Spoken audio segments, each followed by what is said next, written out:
Hello, everyone, and a warm welcome from Port Louis, the capital city of the Republic of Mauritius. My name is Fifi Peters.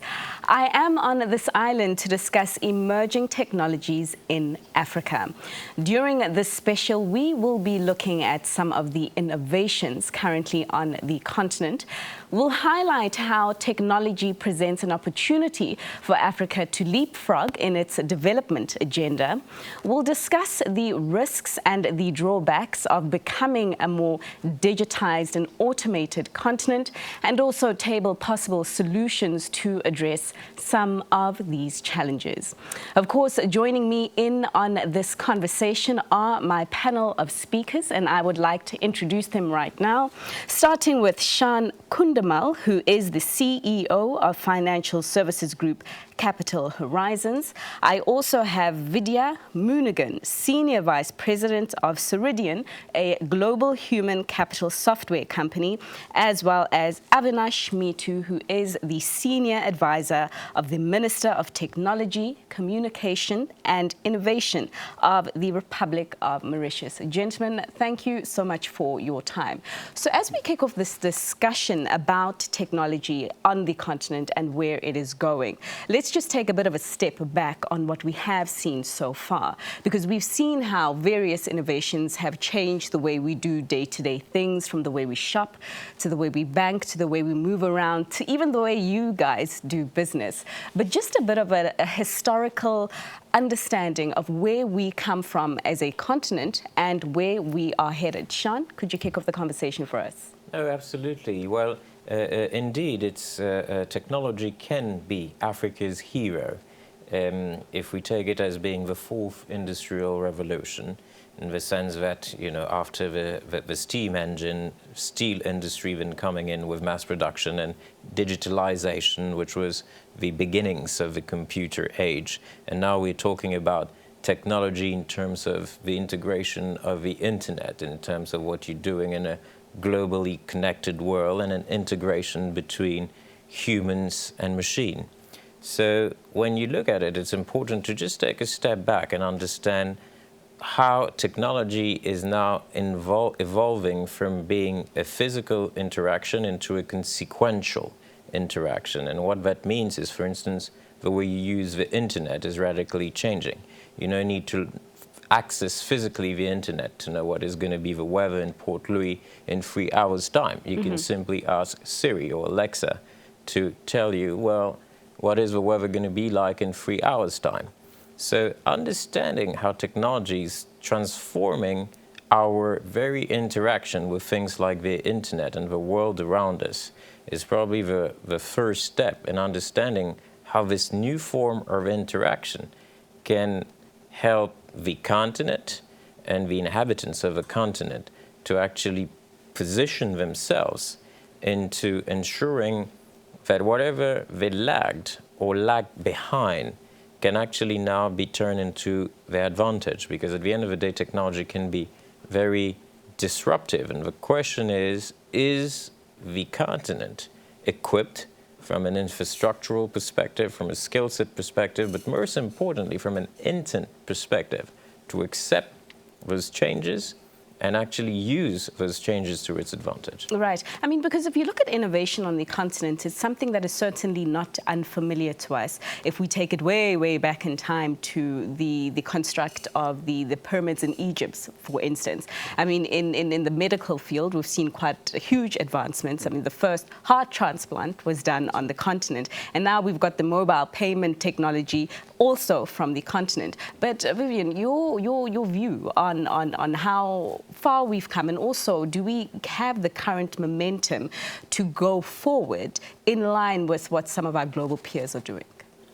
Yeah, I mean, as you said earlier, we have seen that Africa was probably the first continent where we saw innovation in tooling many, many years ago at the dawn of mankind. And then you mentioned about Egypt, 300 years BC, there was a library of Alexandria.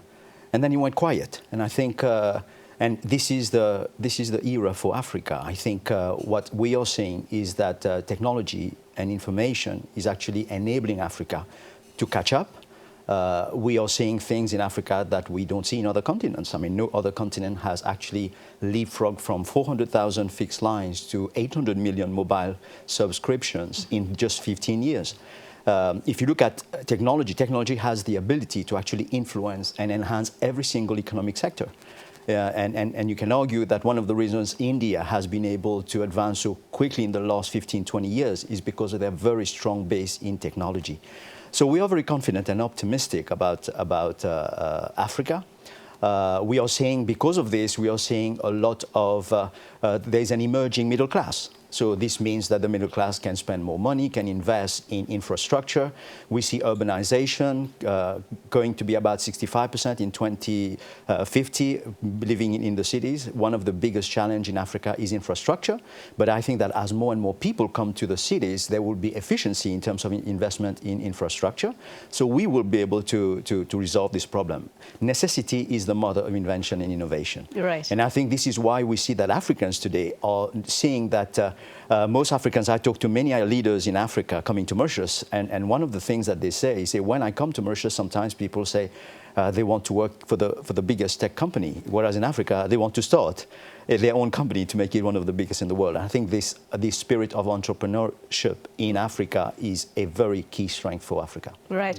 And you know, Avinash, for you, a video is talking about a time we were quite active in innovation, and then afterwards we went quiet. I mean, what has your experience been like as a scholar of computer science, going on to be a lecturer of computer science, now working in the Ministry of sort of computer science technology, prior to that, to starting out your own business? I mean, your view on where you see technology in Africa going, and how far we've come.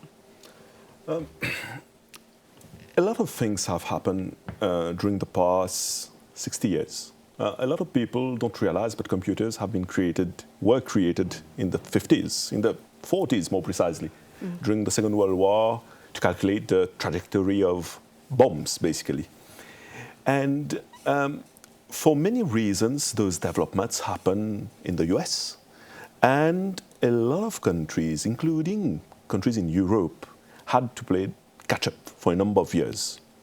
And the reason for that was that the universities in the US were extremely, extremely good at producing people who could understand those kind of technologies. So Europe, Asia, and now Africa have had to update whatever they are teaching in the universities in order to get to a level where our people of the continent can get into those extremely complex fields. Obviously, now we are talking of Industry 4.0. Industry 4.0 is the era where AI makes sure that whatever can be automated will be automated. And this has profound implications, obviously, on technology, but also on the nature of work, on the nature of society, the kind of relationships that people will have together. And therefore, there's an added dimension. It's not only about technology, it's also about all the societal changes that will happen because of technology. Obviously, everyone has been talking about the impact of social networks, for instance.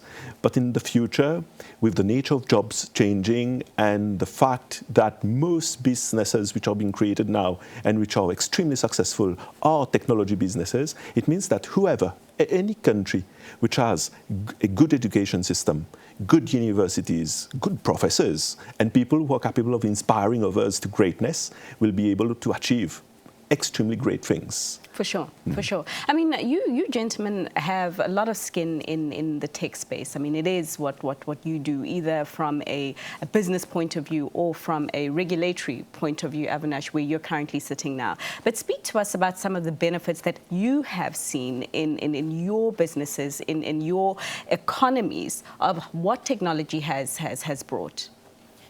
Sean. Well, I think technology in financial services, which is, one of our hats. The other hat is we are obviously involved in cybersecurity and public safety, which is also very closely linked to financial services, because as a financial services firm, by embracing technology, you're also opening windows into your infrastructure. And it's very important, on the other hand, because technology also creates other other angles that you have to get covered.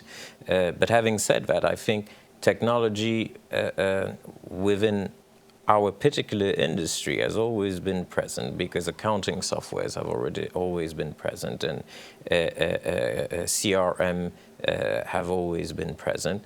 But the beauty of things now is with machine learning, and it's starting to be implemented as we speak.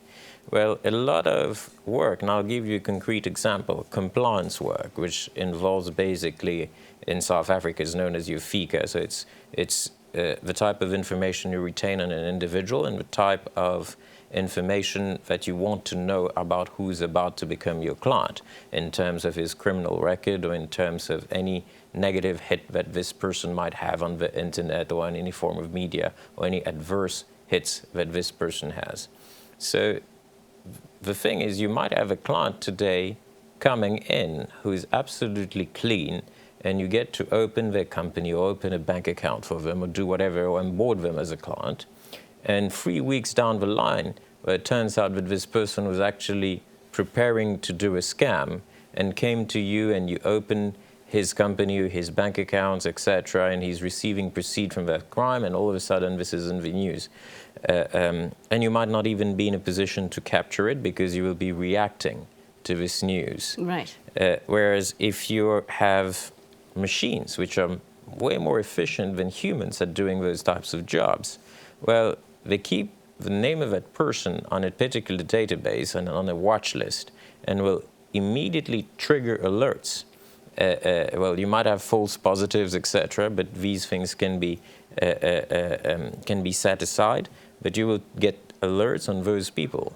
Now, what I'm giving you is just one case, but imagine if you're a bank or a financial institution with millions of bank accounts. You can't hire people to actually constantly look on the internet or look at all the forms of media feeds that are available today to constantly know what a person is about to do or is doing, especially if that person is operating in a global context.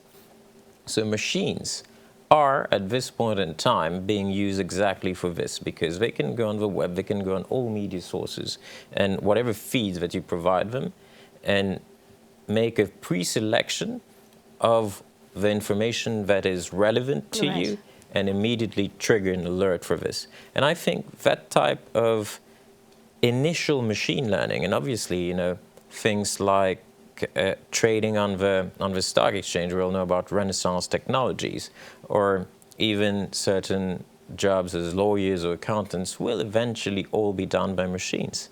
Right. And you know, there's a very beautiful saying: the Japanese believe that it is almost insulting for a human being to do the work that a machine can do, because a human is supposed to be above the type of menial, repetitive work that machines can take over. So I think this is exactly, and we're at this tipping point in humanity where humans will actually be doing way more interesting and creative things, and the other menial, repetitive work will gradually go down to machines. Right, that's a very interesting viewpoint that the Japanese have in terms of automation and the kind of skills it's replacing. Because I do know that on this continent, in some corners, there's a lot of fear of that exact thing, but we'll get to it. And it's also very interesting you highlight cybersecurity as being a plus or a positive of increased automation and digitization, in light of all the negatives and the data breaches that cybersecurity has also brought on the other side of the coin. And I want to pick your brain on that. But Vidya, to come to you and how increased automation and digitization has had an impact on how you do business, because you deal a lot with people and human development. Talk to me about that. I think technology has enabled us. I mean, we are a tech company, we're a cloud software company. And because of connectivity, because of mobility, because of cloud, we have been able to grow our business, our top line, for 40% year over year over the last few years. Now, you cannot actually achieve this kind of growth in a very traditional tech environment. I think that's the opportunity when we talk about the new technologies that is available to us. So, like we said, our brand promise to our customer is make work life better. So user experience is at the center of what we do. And given this, we use artificial intelligence, machine learning, which use virtual assistant. Today, you can talk to your mobile phone. It will do all the transactions for you. Because this is what people are expecting. People are expecting a very user-friendly conversation with those tools that is out there to help them. And if I translate this now to the continent, the beauty of these technologies now coming at the right time for Africa, where people in Africa with mobility, they are able to connect to the rest of the world. So remote, you're no longer remote. I mean, you're on the highway. You're able to kind of interact with 6 billion people if they're on the internet. And this enables anyone, any small SME in Africa to actually look at the whole world as their potential market. And that's only because technology enables you to do this today. I mean, when we discuss technology and the ministries of technology in any country, I believe they're one of the most important government institutions currently that operate, because you guys are so vital in ensuring that everything else works well, from the way that our health system or our health ministry functions, from the efficiencies that is exploited from education, public works, infrastructure development, which I want to touch on now. But Avinash, how are you advising your ministry regarding the benefits that technology can bring for Mauritius, and even, upgrading it into a high-income country that it aspires to be, but also just paint a little bit of a picture and an understanding for our viewers on exactly what Mauritius's ICT or technology plan is? One thing which is true is that Mauritius has managed to invest massively into infrastructure development. For those who don't know, Mauritius is a small island, quite far from everything. So it was vital for us to have proper fiber optics cable, for instance, connecting us to the rest of the world. And we are very lucky that our infrastructure is state-of-the-art. We are one of the only countries in the world where we have fiber everywhere, fiber to the home everywhere. The mobile penetration is 145%, which means that there are more mobiles than people in the island.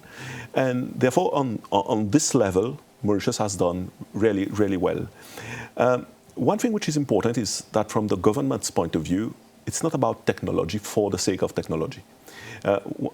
What is important is to transform Mauritius into a high-income country and do it in an inclusive manner.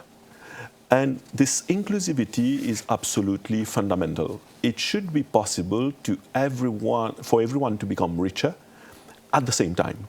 So it's not a question of having an environment where some people become rich and some stay poor. It's about making sure that everything is inclusive. And for this to be possible, it not only depends on technology, but also on instilling a creative mindset in the minds of people. Hence, the fact that I'm not from the Ministry of Technology only, but the Ministry of Technology, Communications, and Innovation. And this innovation part is absolutely fundamental, because the only way for the cake to become bigger and for everyone to win is for our companies and our institutions at large to create better products which can go to larger markets and bring in additional revenue. And for this to be possible, obviously, you need to have the infrastructure ready. You need to make sure that the human capital is capable of contributing, but you also need that to instill this spark of creativity, this spark of trying new things, this entrepreneurial spirit that the ministry has been trying to achieve over the past 4 years. Now, for this to work, in my opinion, as a past university professor, the way to do that, the best way to do that is to inspire young people to greatness.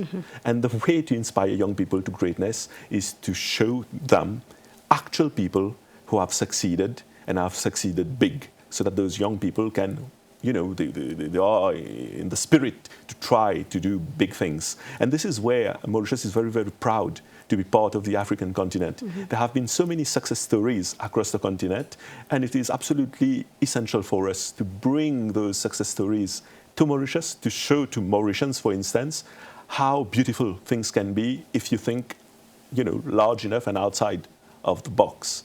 And obviously, it should be possible also for us to take our success stories, companies that exist in Mauritius, Right. and bring them to the continent. This collaboration, this collaborative manner of doing things is absolutely essential in the long run. Right, because one thing that I noticed on my way here, on my way to the hotel, is that you guys have your own Silicon Valley, essentially. I mean, Cyber City. I mean, talk to me about Cyber City. It looks relatively new. Since it did, or it was developed, I mean, what have you seen? Sean? Well, our offices are in the Cyber City, even though, well, we're in financial services and in tech. Now, originally it was meant to be an ICT hub, and I think other companies, you see, a lot of financial services companies are based in the Cyber City, and some say, well, that wasn't the original intent, but that's not entirely true. The reason why is because the Cyber City has a safe lending cable there. You've got very stable internet connection. And a lot of the financial services industry, which is a key pillar of the Mauritian economy, wouldn't have been possible probably 30 years ago, because the IT infrastructure that the financial services industry can rely on by being in Mauritius makes it very competitive. It makes it, it gives a possibility to interact, as it was mentioned by my fellow panelists earlier on, with the whole world. Now, imagine we're an insular state in Mauritius about 40 years ago. Besides growing sugarcane and welcoming tourists, we knew nothing. Now, all of a sudden, because the whole world is literally available in your pocket, you can know right now through live streaming what's happening in any city in the US or in Europe or in Africa or in Asia. Well, it also is broadening and shaping the minds of people in ways that has never happened before. So this is creating a very vibrant environment, and Cyber City is a very good example. It's got a mixture of companies that they might not be in tech originally, but they all are heavily tech dependent. Right. The banks, financial services companies, consulting companies, all wouldn't be in a position to work as they are right now if the infrastructure and if the surrounding and the setting around it to make this whole area conducive to business didn't exist. So definitely it creates a lot of energy, a lot of young people around, and when you put a bunch of creative people together with the right setting and the right environment, well, a lot of good things.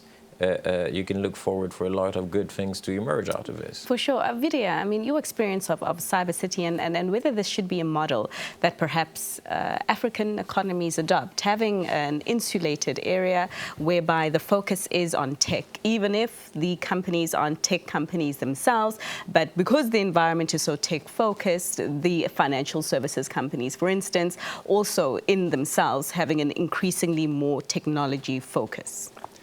Yeah, I would agree. I think I can say that our company is the oldest company in Cyber City. So in 2004, we moved in the building. And at that time, there was a lot of apprehension. Did we make the right investment? But after a few months, the building got filled. A lot of companies started investing in Cyber City. I think having a concentration of companies in tech and in financial services, I can argue that banks today are tech companies.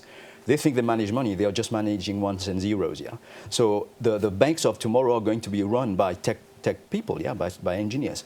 So I think it's a good combination. I think getting financial services and tech sector together is going to be a very strong combination to actually grow Mauritius to this high-income economy that we're talking about.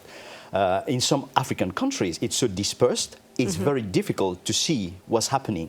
And I think having a concentration of companies in a very located area in the country, when people come, they can immediately see the opportunity. And remember, at Cyber City, you have also universities on the surrounding, you have tech companies, you have financial services. It's a good ecosystem. And when the young people come, and we invite a lot of young people to come and visit us, and we show them opportunities, etc., immediately they get the image, what's going on here. Yeah. Right, and they get and that they inspiration. want to be part of it. Yes, and they get the inspiration and the drive. Avinash, your quick views on the Cyber City model, the ecosystem of a very technological and digital environment, and the positives or maybe the negatives that this could bring. Not a lot of negatives. As a matter of fact, we have experimented with the model. The model works well. The Eben Cyber City is currently, we have about 60,000 people working there, half of them in ICT, half of them in financial services. And as a matter of fact, Mauritius is exporting this model to a number of African countries. And this is a good thing because everyone would benefit from adopting ideas which have worked well. But as Vidya mentioned, it's absolutely important to have good universities nearby. Right. Because this allows those universities, first of all, to align themselves on the needs of the various companies in the cyber city, but also it creates an environment where young people actually can see where they are going to work in the near future and gives them this additional energy to work hard. And this is important. Technology is nice, but people still need to work very, very hard in order to succeed. Right. Yeah. Let's leave it there for now. Of course, we are in a conversation about emerging technologies in Africa, and we have focused mostly on the positives that technological development can bring in fostering the development agenda on the continent. Let's go to a quick break. When we return, we discuss some of the challenges of increased automation and also table some solutions as to how this can be fixed. See you on the other side.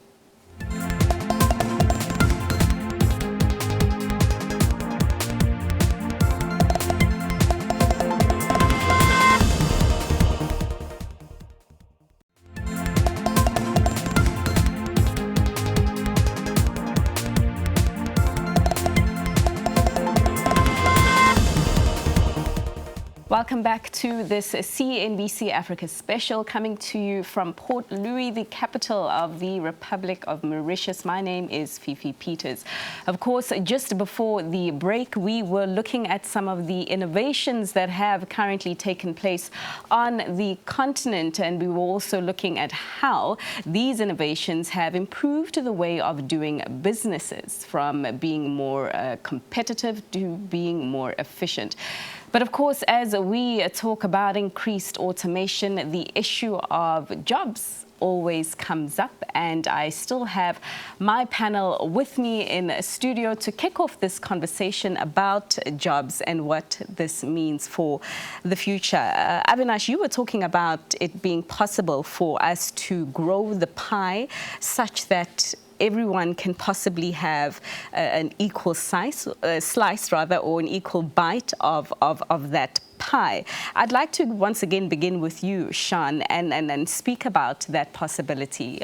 Increased automation. You did say that some jobs would be replaced by robots or machines. In fact, in Japan, it was an insult to do a job that a robot could do as a human being. But do you see it being possible for us to grow the pie so that everyone can have the same bite? Well, it's a very difficult question to answer, but it is certainly those questions are currently being addressed as we speak now. You know, as Video is telling you, bankers, we probably have a last generation of bankers currently having a job at this point in time. This is creating a lot of implications. I'll give you one example that is not that obvious. What about revenue for governments? Because as more and more machines are going to be working, then less and less people might pay taxes. So one of the things that the European Union is currently doing, for instance, is it's figuring out a way in terms of how to tax machines that have replaced human jobs. So what I'm trying to say here is that this thing is real and it's happening right now. Now, how do you make the pie bigger? It's probably going to be a different pie altogether for the humans and a different pie for the machines, in the sense that if humans are prompted to become or to do what they do best, is social interactions, is creativity, is think about newer ways of doing things, then the types of jobs that humans will eventually be doing are radically different from what we know. And it's a big leap into the unknown, because I don't even know what the type of jobs humans will be doing in 15, 20 years' time. What we only know is what are the jobs that humans won't be doing anymore and what type of jobs machines will be doing. Now, to deal with a type of imbalance or the type of existential question that this can potentially create for humankind, I think it's a very philosophical debate, and it's something very elevated. So a tax on the robots, how would that work, though? Would that be like another form of corporate tax? Would they go hand in hand? Well, listen, if you're working and you're paying personal income tax as a person, and if suddenly this is a machine, I think the way that they're planning to do it is to look at the workload that particular machine would do in terms of a type of replacement it is taking over. So if it's taking, let's say, the workload of 3 people, then potentially this machine will be taxed at the rate of doing the job of those 3 people it replaced. So it's a question of how much data you're processing or how much work you're actually doing has been replaced. Right. So, I mean, Vidya, how do you feel about a tax on some of the robots I imagine that you will be employing in the future, but also just generally your view on some of the drawbacks of increased automation of our economies, your main one? I would say that I firmly believe that all industrial revolution to date has actually created more jobs than jobs have been lost in the past. So I think that there are new jobs which are going to be created. There are countries where there is very high unemployment. With technology, they will be able to get people back to work. I believe also that people will do more meaningful work. Humans are going to be more creative. We are wasting a lot of our human resource today doing very repetitive tasks. So robots and automation will help us actually put our people where there is biggest value to the economy, biggest value for the company. Going back to this, the fact that robots will do more work, I think if you look at a public listed company today, how do you measure the success of a company, a public company? There are many things. You look at the top line, the revenue, you look at their EBITDA, the profit. But also one key measure also is the revenue generated by your employee. So your revenue generated by your employee will go increasingly high because now one employee is able to output maybe 25, 30%, 40% more than before. So from a corporation tax perspective, they probably will pay more tax. I'm not too sure how robots will feel about if we ask them to pay tax. Do they feel? Maybe. But I think this is one of the fears, I agree. But if you look at some economies, where they are aging population, the population of Russia is going to drastically reduce in the next 50 years. China will lose 200 million people from their workforce. Europe has the same issue. So many of these countries actually see robots as something that's going to save their economy. Now, the challenge we have in Africa is that we have a fast-growing population. Right. So 1.3 billion today, by 2050 is going to be 2.5 billion, by 2100 is going to be 4 billion. I think the challenge we have today is where are we going to get that many jobs to give 18 million young people in sub-Saharan Africa year over year over the next 30 years. And I think this is where we have to be creative. One mistake we should not make is that let's kind of throw people at jobs, do the work very manually. If I look at agriculture, etc., we should, right from the start, look at the knowledge economy, look at doing things with the best technology right from the start, because Africa could be actually the answer to the demographic issues of the world. It could be, but of course the issue of unemployment is something that plagues our many countries on the continent. High unemployment, high youth unemployment specifically. So we've got quite a big population of young people that are not excited because they can't get a job. I mean, I'm interested from a government and a regulatory point of view in how you are envisioning navigating this transition of more and more jobs being taken over by robots? How are you communicating the strategy going forward, both internally within government, but also organizations like yourselves, in terms of, I mean, what do you do currently when tomorrow you're told that your job is no longer relevant? This is an area of concern for many governments, including the government of Mauritius. And during the last budget, the Prime Minister, Honorable Pravin Jagnat, announced the creation of an Artificial Intelligence Council. And the role of the council is to explore those issues and to find long-term solutions to them. One thing which is important to mention is that this idea of the general artificial intelligence, an artificial intelligence which can do anything, doesn't exist. Robots like you see in science fiction movies don't exist and won't exist for a number of decades. What exists is something which is called weak artificial intelligence. So machines which are very limited in what they can do, but in those fields they excel and they can easily be better than humans. Now, those machines are designed from day one to be extremely good at replacing humans for repetitive, boring jobs. And if you think about it, this is a good thing, because each time there has been an industrial revolution, this has made us, human beings, do less difficult jobs in order to concentrate on jobs which bring in more value, where you have to have more creativity. And obviously, this requires a lot of changes in the way the various systems in the country work. One essential component, obviously, is education. You can't train people to work in agriculture doing menial jobs anymore now. It doesn't make sense, because you'll have AI and robots and IoT pretty much doing everything in the next few years. So from the government's perspective, it is important to realize that the population is pretty much the most important aspect that this is where the money is, the wealth of the country lies. It is in its people.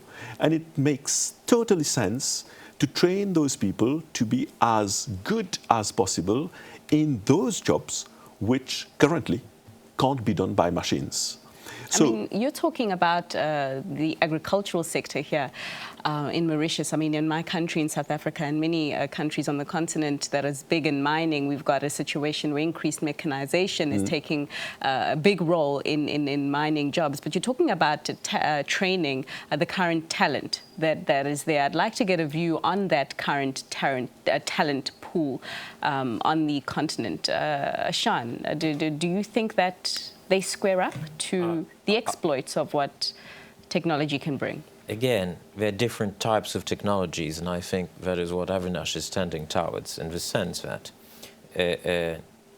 mostly if I tell you that we're going to train people in technology, the first image is we're going to have a bunch of kids coming out of university that are going to create an app, and that app is going to be able to change the life of someone the better. But that is probably a fraction of what the possibilities of technology are. And specialization is precisely where we're going. So someone can be really good at understanding the engineering of mining or of the medical field or of different sectors, and it will all of a sudden, or not all of a sudden, but the aim is to actually integrate it to technology in such a way to allow the machine to do what it does best together with the human. So, you know, a long time, or a couple of years ago, it was almost like the machines versus the humans. And I think a lot about IBM's computer Blue that beat Kasparov, the chess master. The best form of integration of technology is not Kasparov playing against Blue. It's the two of them playing together and doing nicer things and developing strategies together. Speaking to your point that you mentioned earlier about the importance of collaboration, but I mean, gentlemen, as we move forward, in the interest of time in this conversation, I suppose a fourth industrial revolution, 4IR strategy is non-negotiable for any player, whichever side of the fence you sit on, whether private sector or the public sector. And Vidya, I'd like to get an understanding more from you as a private player, because right now you have a lot of governments whose spending is mainly located or allocated to social challenges, because the fact that poverty is so high on the continent that many people can't access education or even healthcare, even water. The importance of getting private players on to help the balance sheets of government is also very important. It goes without question. How do you do that better in your view? Is it all about tax incentives, given that we are in Mauritius and that's what you guys are known for? No, I think tax incentives are very limited, and it may fix a few things in the short term, but it's not sustainable forever. I think the first thing that we need to look at is that what are the priorities, and every dollar that we invest, what is the return to the economy? The challenge we have today is that many of the political leaders are actually trying to run the 21st century economy using 19th century and 20th century mentality.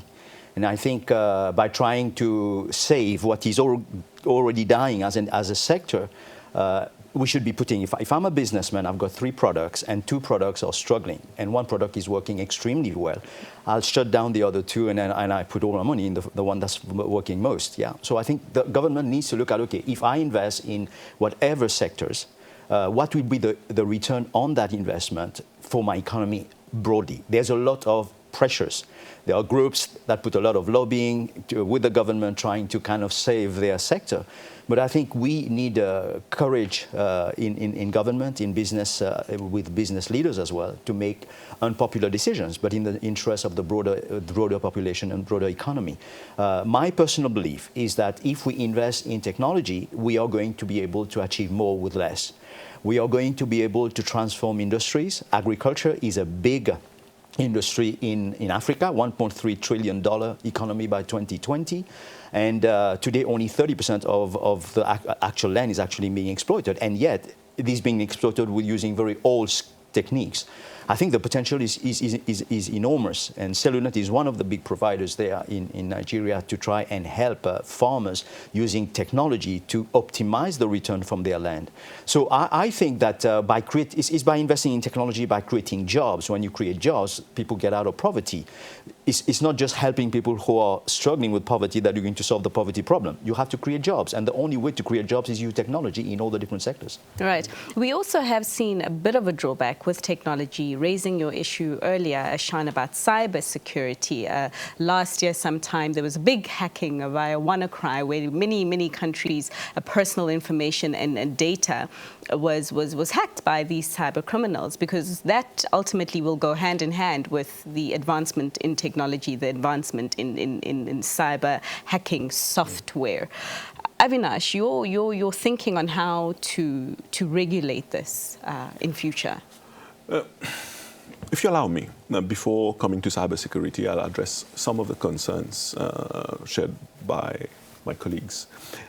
One thing which is true now is that most kids who are in secondary school today across the continent are going to do a job that does not exist yet. So training those kids is actually extremely difficult, because we don't know what they are going to do later. So it's important to train those kids to be as skillful as possible in as many things as possible, and to be extremely creative. This is one aspect. The second aspect is that the problems that people are facing today in every single country are not necessarily known to those above. So it is important to have a mechanism where people have this opportunity to voice their concerns, and they get all the support from government in order to come up with their solutions themselves. For instance, this is being done in Mauritius through a program which is called the Inter-Village Innovation Competition. So all the villages in Mauritius have innovation clubs, and those innovation clubs have all the support they need in order to be able to identify as precisely as possible what problems they are facing in their daily lives, I mean the people there, and then they have to compete to come up with extremely interesting solutions, and the solutions then are deployed across the whole country and hopefully across the continent later. Those kind of initiatives make sure that whatever dollar you invest is being invested wisely for concrete results. To come to cybersecurity, this is a crucial aspect.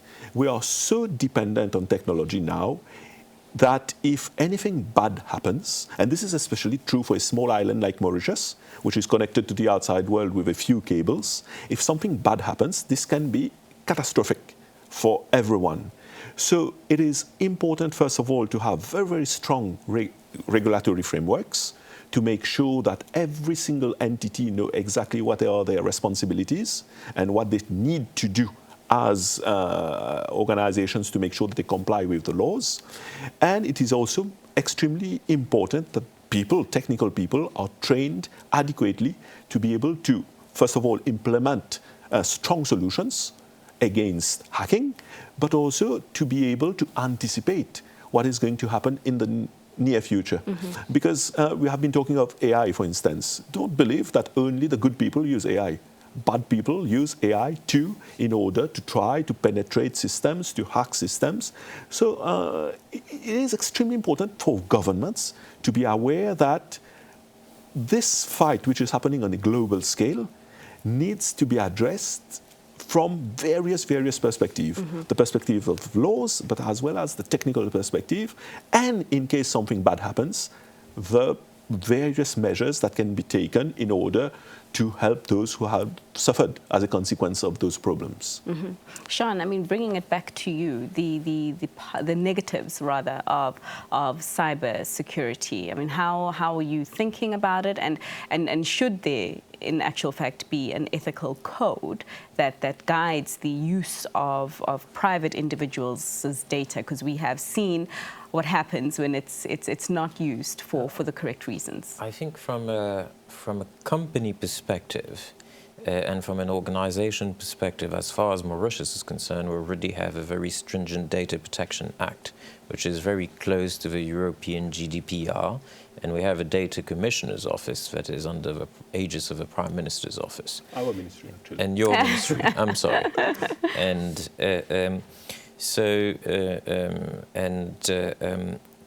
in terms of the way that you're supposed to store data, there are very clear methods in terms of how this should happen. You know, whether you are storing people's information on an Excel sheet, how secure that is. It goes even to if you're having an IP phone system in terms of who has access to that IP phone once everyone has left the office and how secure it is. Now, obviously, there's a cost to this, but this cost is something that is an obligation.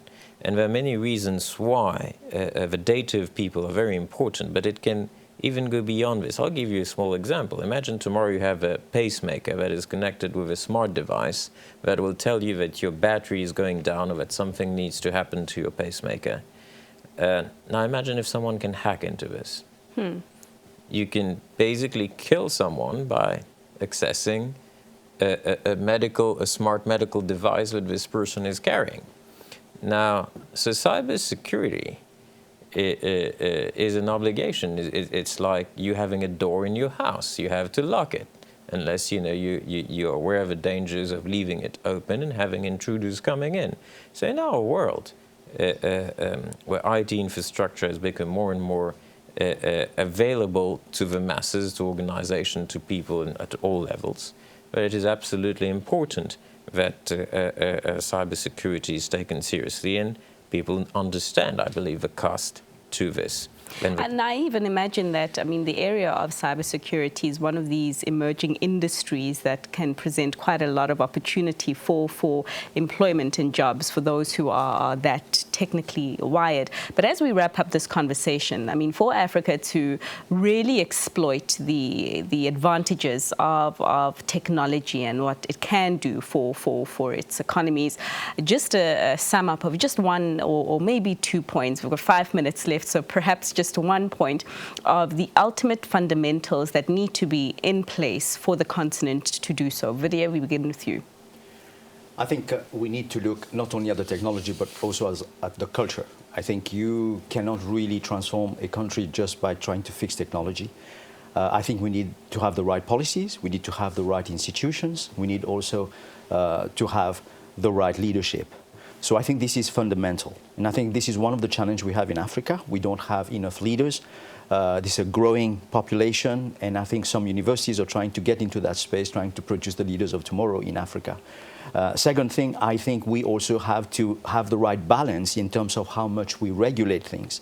You can go overboard by trying to kill innovation, but at the same time, you also need to protect your citizens. I think this is a very difficult balancing act that we will have to make.